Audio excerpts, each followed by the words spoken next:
Roundabout. They were driving through an unfamiliar part of the country, a rural area off the beaten track, when they came across the roundabout. He said, "What the hell is that?" She said, "It's a roundabout." He grunted, then said, "That tells me nothing." She said, "We must have come to an intersection. You have to enter the roundabout to get to the other side." He said, "Why didn't they just leave a regular intersection?" When she didn't bother to answer, he added, "How does it work?" In all his years of driving, he had never encountered a roundabout. She said, "You stop at the yield sign like you would do at a regular intersection. If no other vehicles are in the roundabout, you can proceed and exit on the other side, which is—" She looked at the map. "Provincial Road 66. He said, "Well, if you ask me, it's stupid. And out here? In the middle of nowhere?" She said, "Well, it is here, and if we're going to get there by 5, we have to get across it." They were stopped at the yield sign.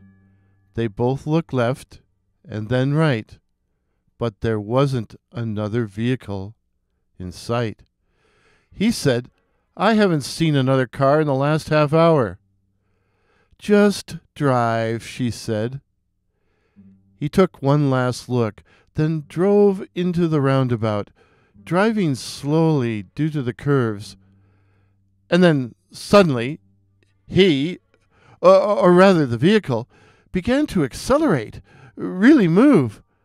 "Slow down," she said sharply. "You'll miss the exit."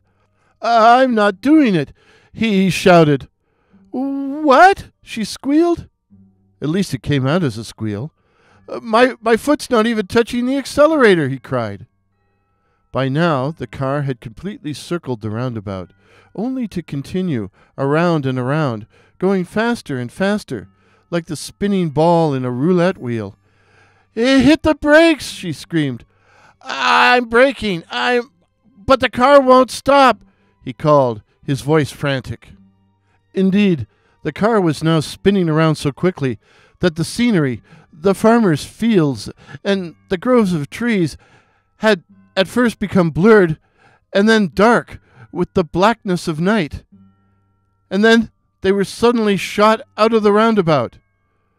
Momentum carried the car for several hundred yards before it finally skidded to a stop.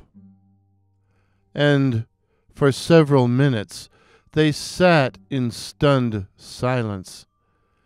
The car had skidded to a stop on a beach, a narrow strip of black and gray sand at the side of a huge body of water, a lake or ocean, which reflected the purple haze of the sky. She spoke first. "Where are we?" He said something that wasn't very polite, and the pair then held a few minutes of animated but rather incoherent conversation, which ended when he left the vehicle, slamming the door behind him. He was looking around in furious agitation, and that's when he saw it, and bellowed in sheer terror. The thing he saw looked vaguely like a crustacean.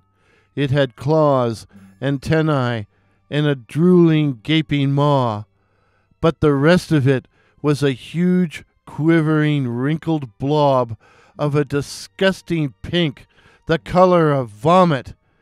And as he watched in horror, the thing seemed to crawl and slither towards him with incredible speed, moving so fast he forgot all about her and began to run. Inside the car, she was unleashing an area of operatic screams until the vehicle was inundated by a tsunami of sickly, fleshly slime. He kept running. He didn't get far. A long, thin tentacle snaked out like a lasso and wound about his throat, jerking him off his feet and reeling him back to the thing's drooling mandibles, where it bit him in half. In the lab, two scientists were talking. The first said, "And the vehicle exited the portal?"